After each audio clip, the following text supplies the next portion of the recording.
BRS కు ఉమ్మడి ఖమ్మం జిల్లా అసలు కలిసి రావడం లేదు. గత 3 ఎన్నికల్లో కూడా ఒక్క సీటు మాత్రమే గెలిచింది.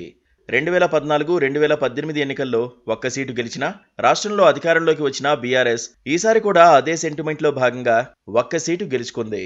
అయినా రివర్స్ గా అధికారం కోల్పోయింది గులాబీ పార్టీ.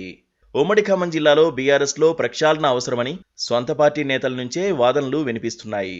పార్లమెంట్ ఎన్నికల సమయానికైనా ఖమ్మం జిల్లాలో బీఆర్ఎస్ పార్టీలో పరిస్థితి మారుతుందా? రాష్ట్రంలో బీఆర్ఎస్ కు అత్యంత బలహీనంగా ఉన్న జిల్లా ఏదైనా ఉంది అంటే అది ఉమ్మడి ఖమ్మం జిల్లానే అని చెప్పాలి. ప్రతిసారి ఇక్కడి ఫలితాలు గులాబీ పార్టీ అధిష్టానాన్ని నిరాశకు గురిచేస్తున్నాయి. అసలు ఒక్క మాటలో చెప్పాలంటే ఖమ్మం జిల్లా బీఆర్ఎస్ కు ఒక గుదిబండలాగా మారిందనే చెప్పాలి.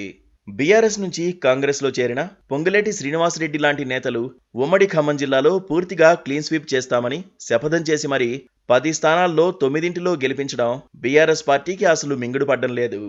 పొంగులేటి సవాల్ చేసి మరీ మాట నిలబెట్టుకున్నాడన్న వాదన బీఆర్ఎస్ పార్టీలో సైతం వ్యక్తమవుతోంది.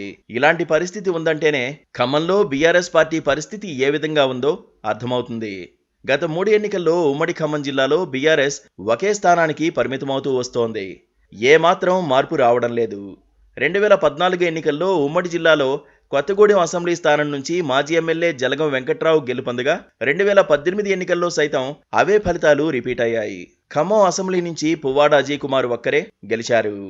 అయితే ఈ ఎన్నికల్లో అయినా తమ పరిస్థితి మెరుగవుతుందని గులాబీ బాస్లు భావించారు. గతంతో పోలిస్తే వీలైనన్ని ఎక్కువ సీట్లే వస్తాయని అనుకున్నారు. తీరా ఎన్నికలయ్యాక చూస్తే జిల్లాలో పార్టీ ప్రతిష్ట ఏమాత్రం పెరగలేదని తేలిపోయింది.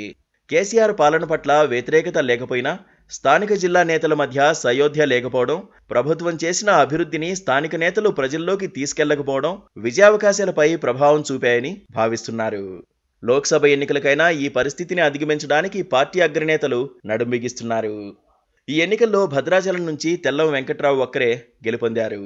అయితే ఎప్పుడూ రాష్ట్రంలో ఉమ్మడి ఖమ్మం జిల్లాలో బీఆర్ఎస్కి ఒకే స్థానం వస్తే ఆ పార్టీ అధికారంలోకి వస్తుందన్న సెంటిమెంట్ ఉండేది.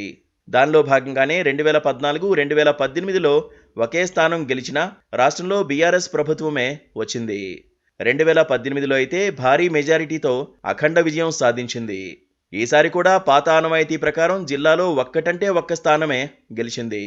కాకపోతే సెంటిమెంట్ మాత్రం వర్కౌట్ కాలేదు. మిగతా జిల్లాల్లోనూ గులాబీ పార్టీ వెనకబడ్డం, కాంగ్రెస్ దాన్ని అడ్వాంటేజ్గా తీసుకోవడంతో అధికారంలోకి రాలేకపోయారు.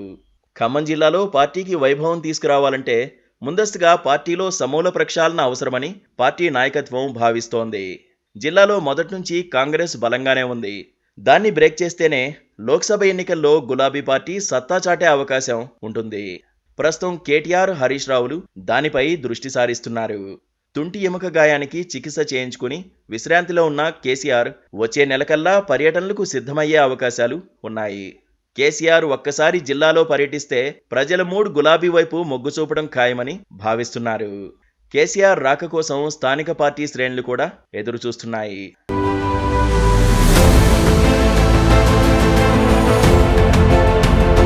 Please subscribe to KTV Telugu. KTV Telugu. KTV Telugu channel.